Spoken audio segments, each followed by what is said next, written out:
Okay, so this is how the default WordPress layout looks like.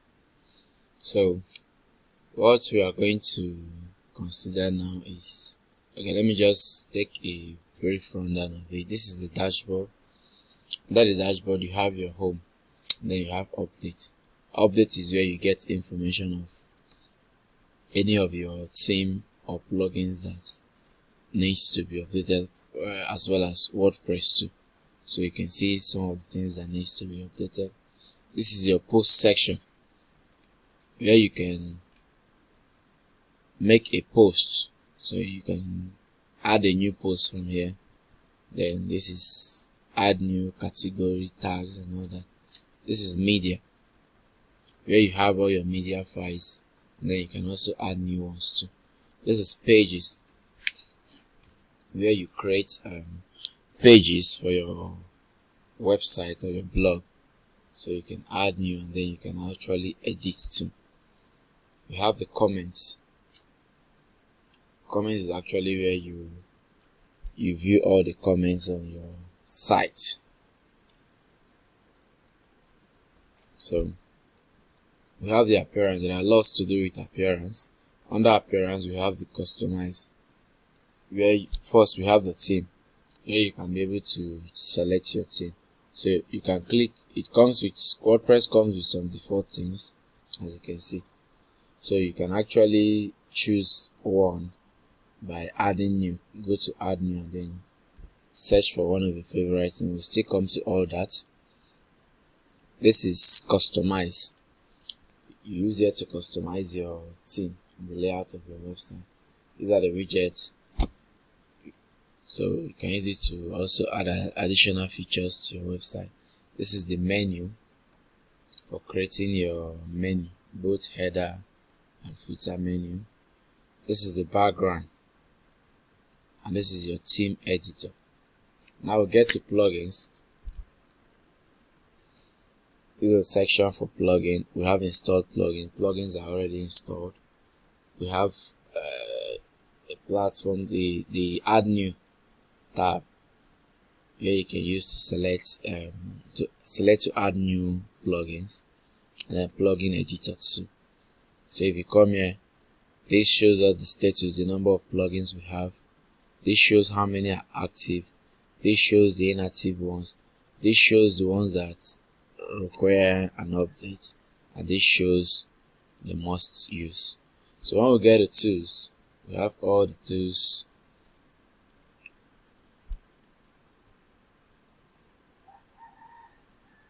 Okay, before the tools, we get to users. These are the users currently for this blog. You can as well create new user for them. You get to tools.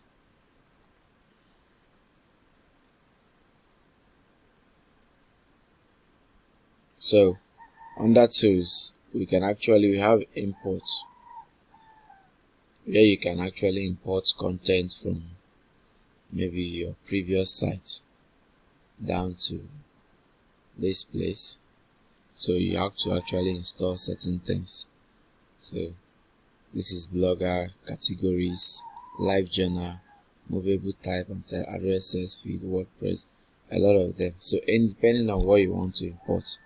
So if I want to import posts, pages, comments, custom feeds, categories and all of them, I will install WordPress. If I want to import a blogger, I will install Blogger. Maybe I want to import my posts from Blogger.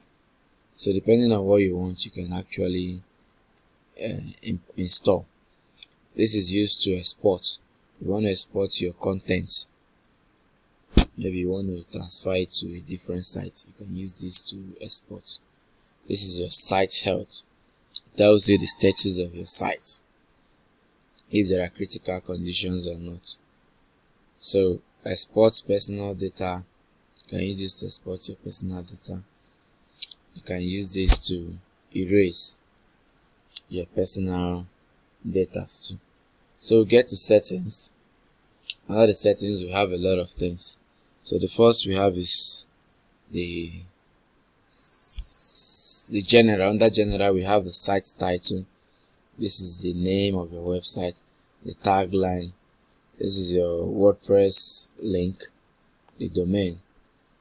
So the domain, you can see it here. This is the administrative email. Now, if your site is a membership site, you have to enable this so that anyone can register. So the default role for anyone who registered, you choose. So let's say subscriber. This is the language. So the time zone, as Nigeria, you choose your time zone appropriately. So you choose your Lagos time. Now this is the date format and how you want it. Do you want it to appear month, date, and then year, or you want year, month, and then year, date, and month and date rather, sorry, or you want month, date, and year, or you want date, month, and year. So depending on how you want, you make your selection. So this is the time format too, for you to also decide. So you also decide when your weekday starts, and at the end of the day you save changes. So we get to writing. So under writing, we've not actually created any post category. So if you want, this is how, if you want to create a post category, you come to post here, click on categories, you see option to add new. So we have our post format, how you want it to look. So we are making use of the standard and all that. So if you want to post via email, these are the necessary information for you. So we get to reading.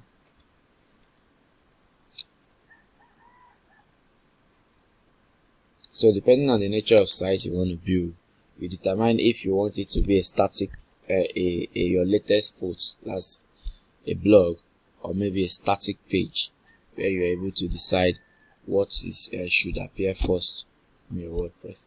So if you are building, let's say, business site, it has to be a static page where you can be able to set what appears on the home page, and then there will be a different page for the blog.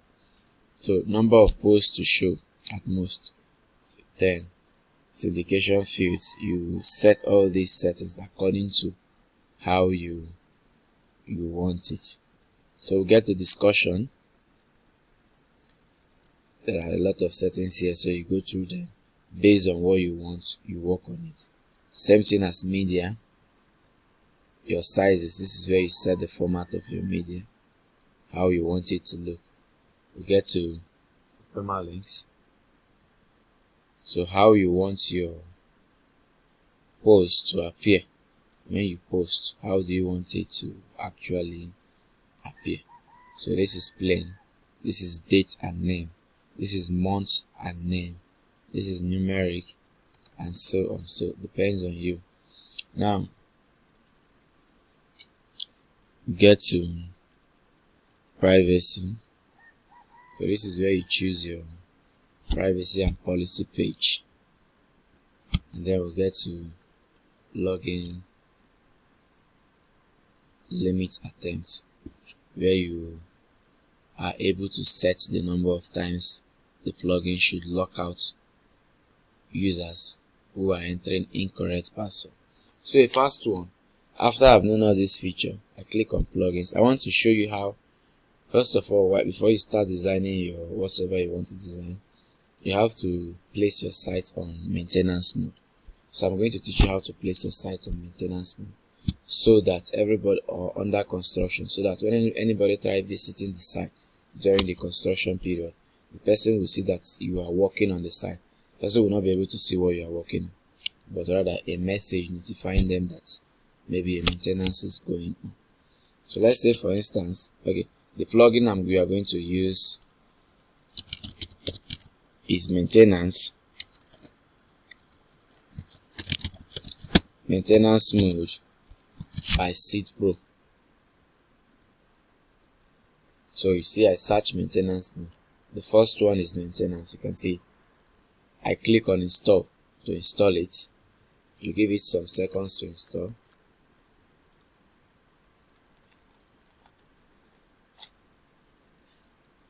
So after installing, we activate.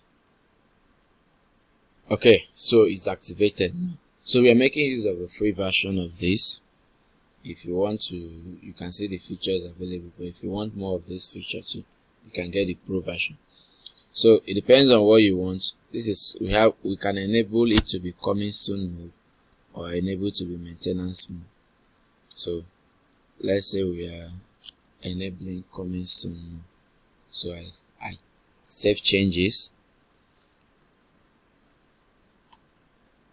Now this section is a section for you if you have a logo to display. This is where you add the logo. So let me say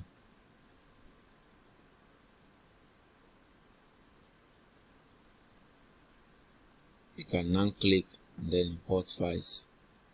If you have an image, you can now click and then add it up here. Now this is the message, the headline of what you want to be. So you can say, get ready, something cool is really coming. If it's okay by you, fine. Now if you have additional information, you can actually add them here. So you can customize to your taste. You can actually increase, you can make it maybe H4, that's heading 4, to make it bigger. Now you save changes. Now favicon, you can actually add a favicon icon or logo that will be displayed on the browser tab, the tab of the browser. That is where it will be displayed. So you can choose and then choose the image. You can add an SEO title and then description, and then your Google Analytics code if you have any. You now paste it here and then save. So this is just the brief setting. Now we go to design. This is design. So when we click on design, this is where we can actually choose the background color or the image. We can choose a preferred image, or we can give it a background color also, depending on what we want. So I can say I want to choose a background color.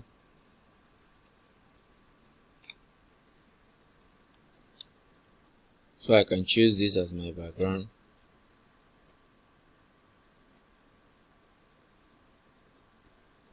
Allow it to load. It uploads it to my media files.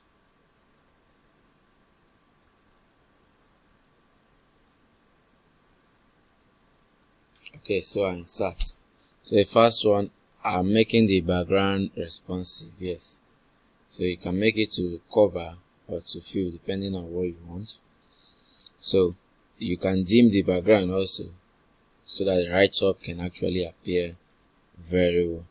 So position, I always place this center to center, and then you save changes.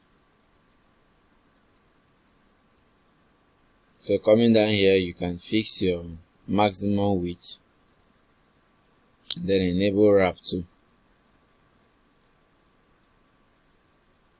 So this will wrap your content in a box if you want to wrap. So you can choose your text color here. So let me say my text color should be white. Then all that, I save changes. So once you've saved, after this I can preview what I have done. You can see how I clicked on preview to see it. So this is what I actually did now. You can see that the content, the write-up is very small. So I will have to go back and then work on it again by increasing the font of this and then giving it a very nice color.